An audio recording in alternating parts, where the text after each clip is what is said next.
My ex, 31M, wants the dog back after cheating on me and getting his boss pregnant. Get ready, grab some popcorn and get comfortable because I am getting you details for better understanding. My ex, 30M, let's call him Kelvin, and I, 24F, were together for a few months already and decided to adopt a beautiful pitbull puppy. I was already living with Kelvin for this and thought it was a great idea since he worked a lot and the puppy would keep me company. Now, this next is some background, but I promise it's relevant to my choice and hopefully give you a better idea of where I'm coming from. I met Kelvin in my hometown where I used to live with my parents, fell in love with him and we moved together to his city, Mexico City, where I could keep studying and he could get a better paying job. I didn't know the city or anyone there, so I had nothing else to do but study online since this was during the pandemic. I tried getting a job, but was hard with my schedule. A couple of weeks after we moved, he and I came up with the idea to adopt a puppy to keep me company. We found one on FB Marketplace, paid for his vaccinations and fees, and got him home, a small studio apartment. Kelvin took the role of provider since I'm still in med school and couldn't work a full-time job without falling behind or leaving the puppy alone for way too much time. We both decided he would take on the responsibility of working and paying bills. I, in return, would take care of the apartment, clean, cook meals, do laundry, take care of the dog, basic household chores. I was also happy with it, so it was a mutual agreement. My parents would periodically send a small amount of money for me since I'm still in school, but were not happy with my decision of moving with this guy I barely knew and they never met. I wished I listened, but I was too in love and stubborn to see the flaws in my decision. Fast forward months later, things were not so great. We loved each other very much, but were so different. We fought a lot. Kelvin was incredibly jealous and possessive, even though I spent all my time in the apartment, only went out to do errands, supermarket, and dog park, almost to the point of becoming violent. I couldn't stop regretting my choice of being in a foreign city, all alone, with no one I know near, and didn't want to go back to my parents and listen to them tell me they were right. Fragile ego. I kept through it because I loved him. Like, really loved him even after all his flaws. Now I know it was barely love, but that has taken me a lot of work in therapy and medication. A few months later, my school, in my hometown, announces we were going back to normal activities and I should be there by fall. He's mad we have to go, but agrees to move there, just while I finish school, my last semester.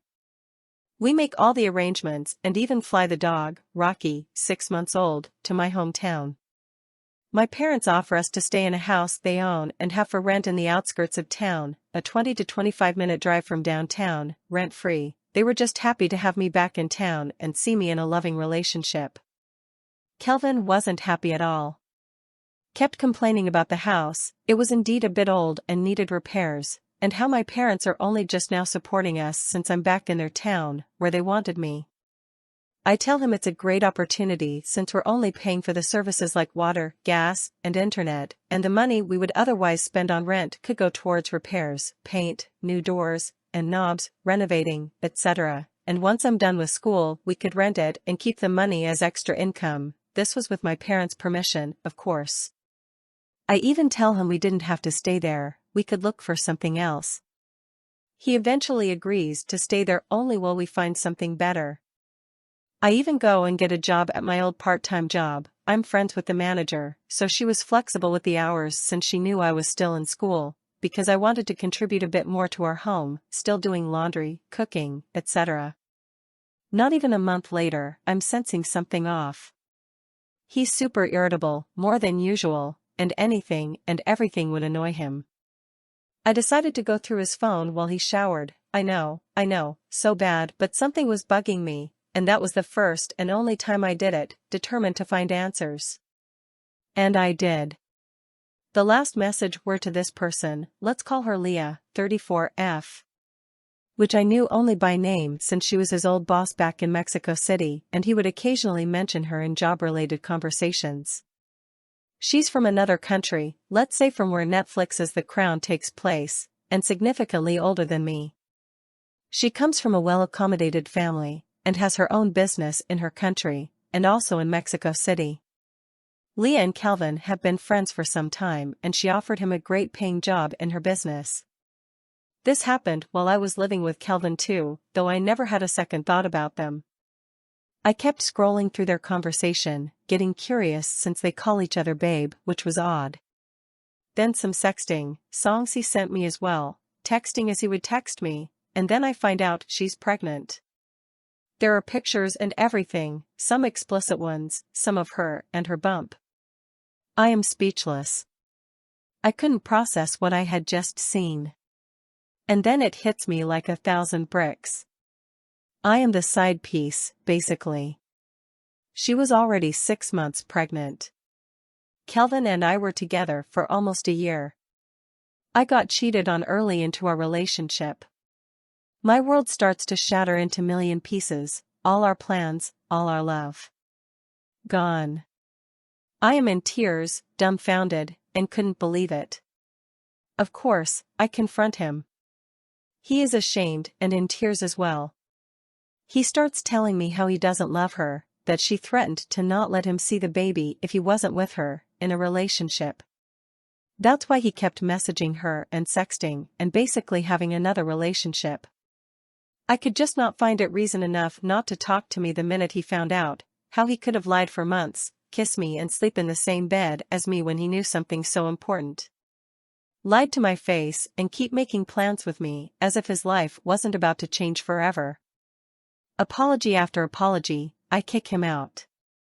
I knew he was low on money and struggling, but I didn't care and told him to go back to Mexico City, to collect his things and go be with his child, that he had nothing else to do here. He reluctantly did it. He also wanted to take the dog right then and there, back to Mexico City, but couldn't afford it. I told him to get his sh*t together in Mexico City and then come back for the dog if he wanted to. I was attached to Rocky, but I still loved Calvin so very much and knew he loved Rocky as much as I, so I was willing to give him up since I too struggled with money and had to go back to my parents' house, couldn't keep the dog either. Calvin flies to Mexico City, and then to Leah's country where she will be having the child. Never coming for Rocky, which I understand. I, devastated and feeling like a fool, moved back to my parents' house, ashamed and now, with a 30 kg/66 pounds pit bull, to look after. My parents are angels, and let me keep him. With my part-time job I could continue taking care of Rocky. They helped me with vet visits, food if needed, and sitting if necessary. I am eternally grateful for them and can now appreciate everything they have ever done for me and my siblings, and now Rocky. 2 weeks after Calvin leaves, I am not feeling well. I find out I'm pregnant. I thought the world was laughing at me, as if life was pulling me the cruelest joke. I was pregnant, too. 2 women pregnant in the world at the same time, from the same guy. Sigh. By this moment I am beyond angry, with myself mostly and with this man who cheated on me, who decided to hurt me deliberately and then go be with the person he cheated with and start a new family. I was around 2 months in when I found out, mostly because I was feeling like sh*t. I thought it was just the depression, the duel of the messy breakup. But heck no. The morning, all day, sickness was too much, headaches, mood swings, the crying. It was awful, and not normal at all. Took a quick test and the next day a blood test. Positive. Well, sh*t. Almost immediately I call him, cursing him and his stupid p***nas. We used protection, and I was on hormonal contraceptives. He feels awful because he loves me, and he said he would support any decision I wanted. As if I had a choice. From the moment I saw the plus on the stick, I knew what would I be doing. I knew what I should be doing. I was having an abortion. Living with my parents, no school finished, no career, no income, and no stable partner. I could just not do it, and would not do that to that baby. I've always dreamed of something different, bringing a baby into the world, into a loving and caring family, and having the resources to give him or her the best life possible. It was not time yet. It was just not my time. And not something I wanted. I can now talk about it, but it still brings tears to my eyes. Even though it was the right choice for me, for my future, and for that future baby I will be having someday, under the right circumstances. I don't regret it, but no one has an abortion just because they want to. I've made my peace with it, and can now see that was the right call, for me. Kelvin supported my choice, not before trying to convince me to have it. And by the support I mean he said okay to my decision and sent me money just for the ultrasound, like 50 DLLs maybe, I needed before the abortion process. Keep in mind I'm from Mexico, where abortion is still illegal in most states, so you have to be super careful with whom and where you go to. In other words, expensive, but not impossible. Still, the hardest thing I've been through. I had my friends' support, but never told my parents, couldn't bring myself to it since I knew they would have convinced me to keep it, and they would have supported me all the way, but it was just not right for me, not under those circumstances. I get through it by myself, just a couple of my closest friends knew, pay for the abortion and ultrasounds I needed. Him in another continent playing house with Leah. For them, the baby is a reality, and it is happening to them. Not for me. That was hard as sh*t, took me almost a year to get over it. To even write about it. Therapy and medication, friend support, keeping me busy with Rocky and school, I'm finished yay, about to start my internship. Things start looking up. I'm still with my parents and have their full support, even with having a 60-pound dog they help me look after when I'm at the hospital. Having Rocky really helped me through my process, he is the sweetest, most loyal dog ever. Always by my side, sleeping in my bed, being the house favorite. So I push myself out of bed every morning and give him a walk, to keep me active in the evenings and cheerful on dog school on weekends, because being depressed in bed all day was not good for a puppy. Or for me.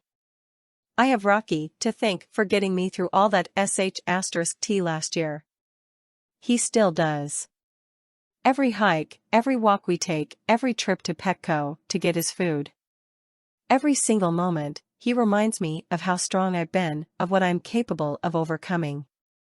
And who are the ones worth loving? A few weeks ago, Kelvin contacted me. We went no contact a few months after my abortion. I kept an IG account of Rocky to upload pictures cause Kelvin asked for some the first weeks he was away, and I didn't want to contact him directly, so I told him to follow that page if he was interested in knowing about Rocky. Of course, I didn't follow him back or DM him. Just posted pics of Rocky. He's got a few followers now, mostly friends of mine who love Rocky. So, Kelvin contacted me after months of not knowing of each other. I keep posting pics now and then, but not as regularly as I used to the first months Kelvin left. I genuinely thought he would come back for Rocky maybe a week or two after I kicked him out. He didn't. I got too invested in Rocky, so I assumed the dog was mine now since I took care of him as well the first months he was a puppy, and now is 1 year old. Kelvin contacted me a few weeks ago. He asked for the dog back. He said he wanted to keep the dog, or at least rotate him 6 months each. He wanted me to castrate Rocky, then put him in a cage, fly him in cargo, since he is a pit bull he cannot fly in the cabin, for 16 hours, all alone, in an airplane going to another continent.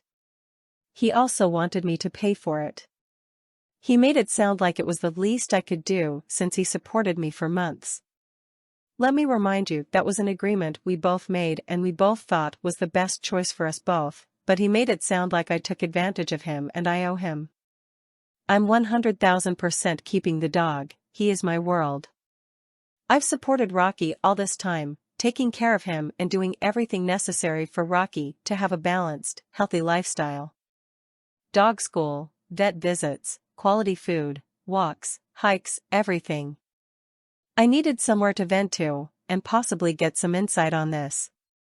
AITA for keeping the dog, even though my ex bought it? And even after he cheated, and got someone else pregnant? Also, should I consider sharing custody of the dog? Would that be necessary? I'm a bit scared he could come and take the dog away from me. or not give it back at all? Let me know what you think, and if you think I'm the a-hole, or what would you do in my position. Now let's look at the comments. You don't owe Kelvin shit. Plus I don't think Rocky would enjoy being carted around. If he wants a dog so bad, there are usually plenty available for adoption. Nope, nope, and nope. You owe him nothing, nothing at all. Don't agree to give him back. Does he have proof of having purchased the dog? Is the dog registered to him? If he comes to claim the dog, make small folder, make him pay all the bills, dog school, vet cost, grooming costs, food, everything you paid until now. Why the hell don't you block this guy? Keep all the evidence that he was aware of your abortion, and if he continues to bother you, send it to his partner. They don't even live in the same country, you don't owe him anything. I don't know why you keep him in your life.